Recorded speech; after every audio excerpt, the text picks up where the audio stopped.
Hello students, welcome back to English Master. Today we are going to learn a new chapter of class 11th. The name of the chapter is The Landscape of the Soul and it is written by Natalie Trowery.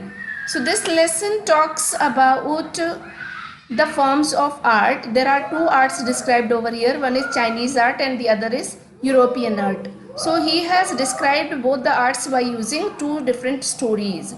In China, during the 8th century, the Tang Emperor Zhongzong commissioned a painter Wu Daozi to decorate a wall in the palace. He was told. Upon seeing the wall painting, the emperor started noticing the outer appearance of the painting, but the painter drew attention to a cave at the foot of the mountain. The painter told the emperor that he would take him inside. The painter entered the cave and the entrance closed behind him as soon as the painter clapped his hands. The painting on the wall was gone and so was the painter. So this would be the very first story which will teach us about Chinese, the concept of Chinese painting. So let us begin with first story. See, here you can see a wonderful tale is told about the painter Wu Daozi who lived in the 8th century. So this story talks about the century 8th. 8वीं शताब्दी की बात है. ये tell, ये जो कहानी है तब से ली गई है और इसके राइटर कौन थे? Painter view दाउजी. जो कहाँ रहता था? जो पेंटर था व्यू दाउजी वो 8th सेंचुरी की कहानी को हमें दर्शाता है. His last painting was a landscape commissioned by the Tang Emperor Zhongzong. और उसने एक पेंटिंग बनाई थी जो कि किसके लिए बनाई थी? चाइनीज़ एम्परर जिसका नाम ज़ुंगज़ोंग था उसके लिए. To decorate a palace wall, उसे उसकी दीवार को, महल की दीवार को डेकोरेट करना था. The master had hidden his work behind a screen, उसने जितना भी काम किया उसको एक स्क्रीन के पीछे छिपाया हुआ था. So only emperor would see it, तो उसने पूरी पब्लिक के लिए उसको खुला नहीं छोड़ा था बल्कि वो चाहता था इसे सबसे पहले एम्परर देखे. For a long while the emperor admired the wonderful scene, discovering forest, high mountains, waterfalls, clouds floating in an immense sky, men on hilly paths, birds in flight.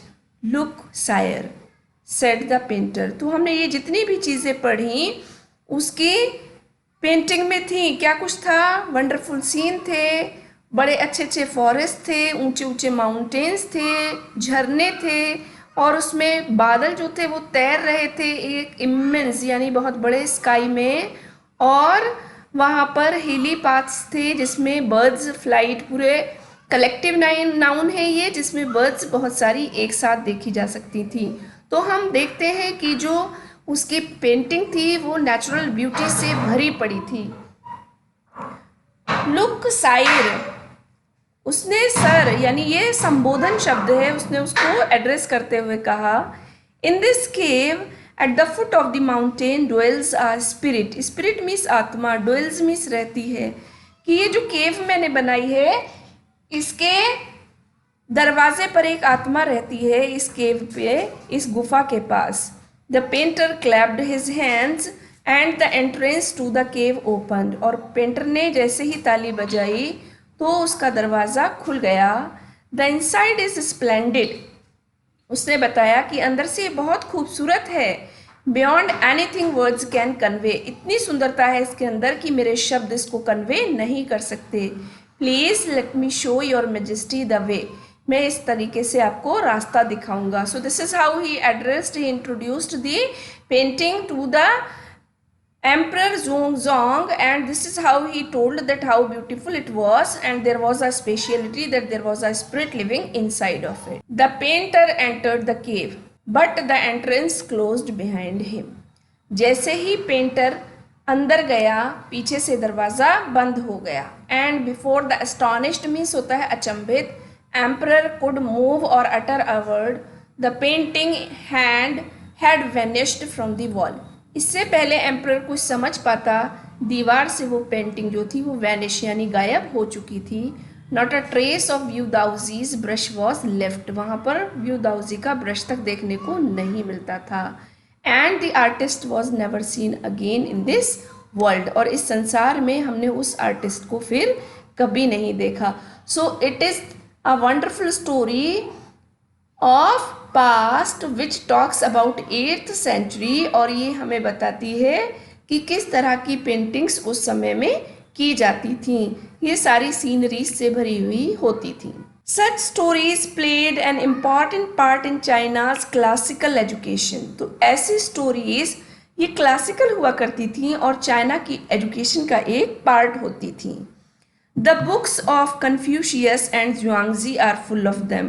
तो ये इनके यहाँ वो लोग थे जो यहाँ के लोगों का मार्गदर्शन करते थे। तो ये स्टोरीज जो थी ये इनकी स्टोरीज से भरी हुई हैं। They help the master to guide his disciple in the right direction. और उन्होंने अपने शिष्यों को इन स्टोरीज के बेस पर करेक्ट गाइडेंस दिया है। Beyond the anecdote they are deeply revealing of the spirit. तो हम कहानियों के अलावा अगर इसमें देखें तो ये किससे भरी हुई हैं? स्पिरिट से भरी हुई हैं। विच आर्ट वॉज कंसिडर्ड। तो ये आर्ट के साथ कहानियों को इस तरह से पिरोया गया है ताकि वो लोगों को याद रहें और वो किस तरह की बन जाएं, वो ऐसी बन जाएं जो कि उनके कल्चर को भी प्रेडिक्ट करें, इंटरप्रेट करें और लोग उन्हें इंजॉय भी करें। कंट्रास्ट दिस स्टोरी और another famous one about a painter who wouldn't draw the eye of a dragon he had painted। अगर हम एक और स्टोरी की बात करें जिसमें उसने पढ़ा कि एक पेंटर ने एक ड्रैगन को ड्रॉ किया लेकिन उसने उसकी एक आंख ड्रॉ नहीं की। What was the reason?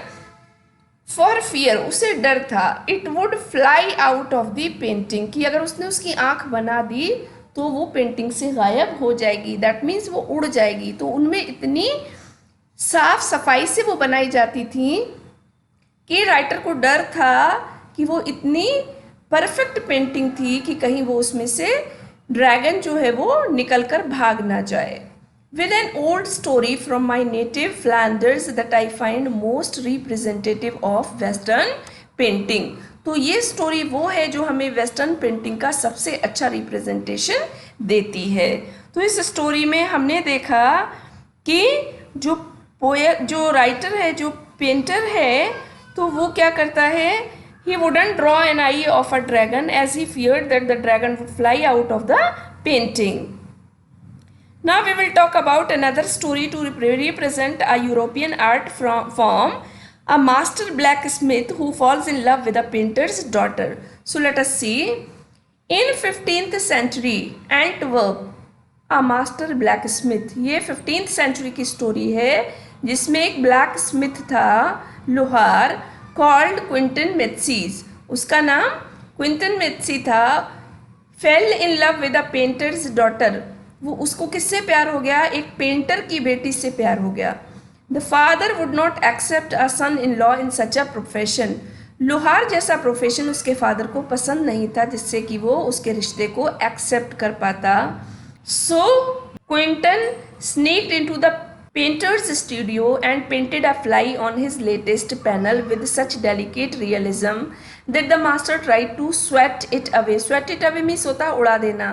इसलिए क्विंटन ने क्या किया, वो चुपके से पेंटर के स्टूडियो में घुसा और उसने वहाँ पर एक फ्लाई पेंट की और इतनी अच्छे तरीके से पेंट की कि वो बिल्कुल रियल दिखती थी कि मास्टर को, जो ओनर था, जो मालिक था, कौन, एंटवर्प, उसे लगा कि ये रियल है और उसने उसको उड़ाने की कोशिश की।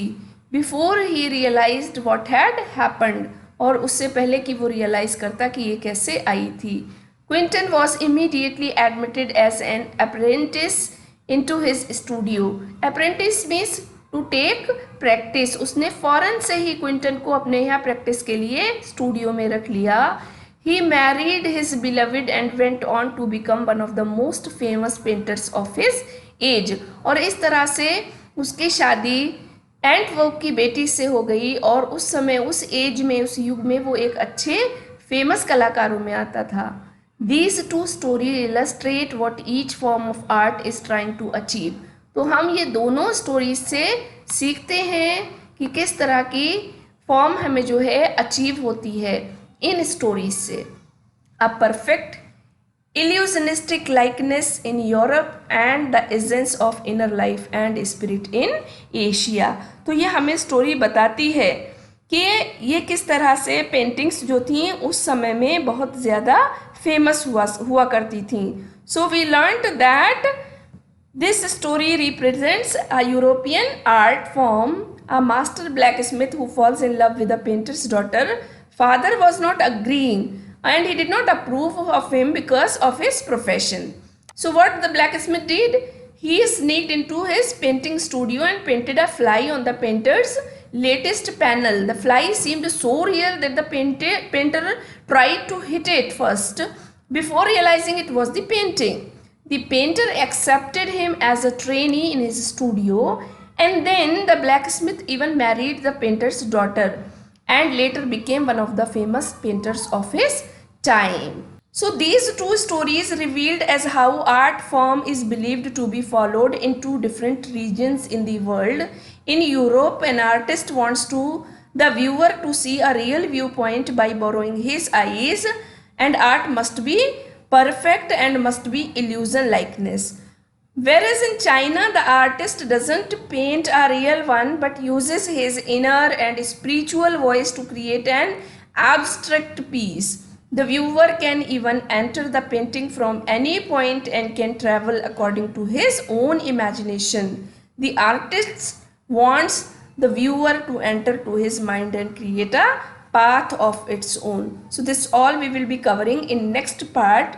Till then, take care, revise the same. We'll soon meet in next part. Take care.